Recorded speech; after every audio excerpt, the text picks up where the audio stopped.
At dahil sa malahalimaw na performance ng Green Archers, may mga nagsasabi na may chance sila na maging isa sa mga all-time great teams ng UAAP. Ano sa tingin mo? Hoopnut? Enzo Floho? So Enzo, maraming salamat. Welcome back to The Score. Yes. You know, so much things now with Salle. I don't even know where to begin. So siguro medyo himayin lang natin ng konti. Yesterday, 38 points. Wow, one of the biggest leads dito in UAAP history. But let's talk about their lineup first. Starters nila default. We go with Ben Embala, Abu Trotter, and Thomas Torres. Pero medyo nag-shift sila ng konti dyan with their starting lineup. Jaron Teng did not start yesterday. They started with Julian Sargent and Richie Rivero. So what can you say about the shuffling of a Coach Aldin Ayo with this lineup? I think he's aware that he has a very, very deep team, which is true. I mean, everyone knows that even prior to the beginning of the season, sinasabi na ng mga tao na itong De La Salle Green Archers, they could go, if they wanted, 3 deep in every position. That's how good they are. That's how much talent they have on that team. Nakita natin yung kapon with UST. Start mo si Richie Rivero, si Sargent. You can afford to do that. No diss to UST. They're a very good team. They beat UE a few days ago. Pero if you're De La Salle and you know how deep your team is, you can afford to start some of your younger guys, not your main guys. Kasi alam mo namang may mga sasalo like nandyan si Ben Embala who's averaging a beastly double-double this season. So I think Coach Aldin just really knows na kaya niyang ibalasa yung team niya because he's aware of the tools he has on that team. Well, speaking of deep, when you go to your second unit, you have Justin Baltazar, a standout from the NU Bullpups. And then off the bench pa dito si Prince Rivero. And then Jaron Teng went off the bench also with Kib Montalvo and Aljun Melesio. And then what can you say about, of course, parang actually, pwede na nga rin itong starting five ng iba. So what can you say about this? Well, if anytime a team can afford to start last year's 2 leading scorers, kasi si Jaron Teng and Prince Rivero yan, leading scorers ng La Salle in season 78, again, that's a testament to the depth and talent of this team. No? And itong mga to, ito si Baltazar, he stamped, or he made a stamp in that game. Naka 5 blocks to in that game, along with 8 rebounds yesterday. So again, parang kahit sinong ihugot ni Coach Aldin Ayo, confident siya na may makukuha siya from that player. At totoo naman, si Richie Rivero naka-highlight dunk kahapon. Si Mark Dyke also, he played about 5-6 minutes, pero may contributions din siya. Quality din yun. So talagang itong La Salle, talagang kahit sinong hugutin mo dyan, may makukuha kang maganda from that player. And of course, speaking of kahit sino, their 11th man was Andre Carakut, one of the guys that were one of the main guys in the previous year for La Salle. You have Brent Paraiso, Mark Dyke, and Joe Logo. But of course, Enzo, all the talk from the press conference na La Salle is going to be the dominating team before to see is to believe. Siyempre, wala pa namang nangyari. But now, medyo nakikita na nga natin they're off to a good start. They beat FU by 5 points, dominant versus UP also 18. But right now, UST, they beat them by 38 points. Out of all the right things that happened against UST yesterday, ano tingin mo, Hoopnut, yung pinaka nag-stand out for La Salle? Well, it's really that, and people have been talking about it since the start of the season. They were expecting La Salle to be a pressing team, a fast team.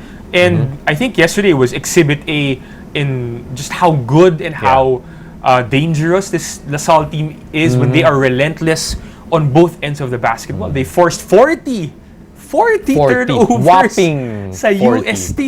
So talaga, itong UST naman, medyo turnover prone talaga sila. They proved that against UE in their previous game. But still, to force a team to commit 40 turnovers, your defense must be hella good. And that's what the De La Salle Green Archers were really, really good at yesterday against the Tigers. So now let's talk about naman Ben Embala being the player of the week. Syempre, we all know how he's really dominant, double every game. Last night he had 18 and 16. But do you think, Enzo, even with the brute force and dominance of Ben Embala, you think he could have done this alone? Medyo may hirapan siguro kung siya lang mag-isa, tapos medyo hindi talented yung mga kasama niya sa lineup. But, you know, Embala, I think he had a pedestrian game. Pedestrian na yung 18 points, 16 rebounds for his standards. Medyo lang. Parang he knew he could cruise a little bit because he trusted his teammates and his teammates delivered also. So that shows you na even if this team is so talented, even if they're the favorites, they're dominant, it still shows you that I don't think it's gone to their heads. Kasi even with such a big lead, kita natin kahapon, kahit malaki na yung lamang nila, Yes. they were still pressing as if they were down. Yes. Ganun ka-relentless and intense. Parang yung no pressure mercy. nila. No mercy talaga. No mercy talaga. Yes, Talagang, yes. Kaya nga mayhem press yung tawag sa ginagawa nila Salle. And of course, Coach Aldin Ayo brought that mayhem from the Letran champion team in season 91. But last night, I will just mention some stats. They dominated in every aspect of the game. Offensive rebounds, 29-9. Second chance points, 26-0. Points off turnovers, 34-11, and mention all the rest. But with the USC team that is a runner-up from last year, of course, with much respect to them. But do you think, Enzo, these kinds of stats, will they be able to make it in the consistent basis? I think, for the most part, yes. Of course, Particularly, second chance points because they lead the league right now in second chance points itong Lasal. And with both Ben Embala and Abu Tratter, tas may Justin Baltazar ka pa. I mean, it's inevitable for De La Salle to be the leaders in rebounding consistently throughout the season. Yes. I think the only thing that can stop them from doing that is if one of those big guys, gets injured. Knock on wood, no? Yes. But again, I can see them very easily. I can imagine them consistently outclassing, outplaying most of their opponents moving forward. Yes. Of course, you have teams like NU, FEU, maybe Ateneo even siguro if they have a good day. Maybe those guys can challenge LaSalle, keep things close. But if LaSalle keeps on playing like the way they did against UST, grabe, parang TKO bawat team na kakalabanin nila talaga. Well, out of all the rookies except Ben Embala, Enzo, of course, very, very impressive. Yeah. Talagang notable itong mga rookies natin. But for you, sino nagsa-stand out dito? Magsa-stand out pa? We have to note, first-year players like Aljun Melesio, Joe Logo, Richie Rivero. For me, it's a toss-up between Justin Baltazar, and Aljun Melesio. Melesio, ever since high school, he's been a fearless kid. This makes sense. Si Aljun talaga, walang takot yan. And he has that star mentality of wanting to have possession of the ball, in crucial moments. And I think that's something na nakita rin ni Coach Aldin Ayo. Kaya kahit maaga pa lang, medyo babad na rin to si Aljun Melesio. Si Baltazar naman kahapon, nakita natin na when he's given the playing time, he will produce. Even against seasoned veterans in the UAAP. 8 rebounds, 5 blocked shots against a quality team like UST. That's no joke. And I think, sa sobrang galing ng mga rookies ng Lasal, I would be surprised if, Baltazar gets a double-double at some point in the season. If Melesio this early in the season? I think he's capable of doing that. And I think maybe Melesio will put up 15, 18, maybe even 20 points in maybe 1 or 2 games this season. They're certainly capable of doing these great things. Well, Aljun Melesio, syempre, the first juniors MVP from De La Salle Sobel. And Justin Baltazar, a late addition. Kasi nga, na-injure itong si G-Boy Gov with that ACL injury. But right now, looking ahead for the De La Salle Green Archers, it's not going to be a walk in the park.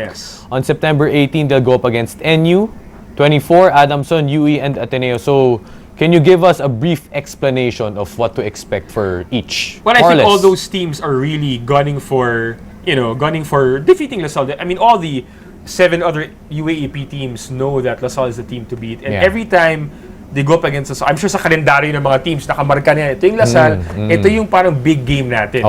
So, and especially if you're NU, because you're right now unbeaten so far, and you're gonna stake that record against no less than the Green Archers. So I expect Coach Eric Altabiran, si Coach E, of course, you know him as a smart coach. He's a very defensive-minded coach. I expect he'll probably try to slow the game down a little bit. Kasi yun yung naging fault ng UST kahapon din. They played to the tempo and pace of LaSalle. Sumabay sila sa bilis. Hindi nila kakayanin yun. And NU, I think if they're smart, and I think they are, they're gonna try to change the tempo a little bit against De La Salle. No? I think that's what we can expect from the Bulldogs, and maybe from the other teams as well. UE yan, makikipagsabayan yan. UE and Adamson, of course, with the press. Yung Adamson will lean on their hot shooting from the outside. UE will lean on their press, and guys like Batelier as well.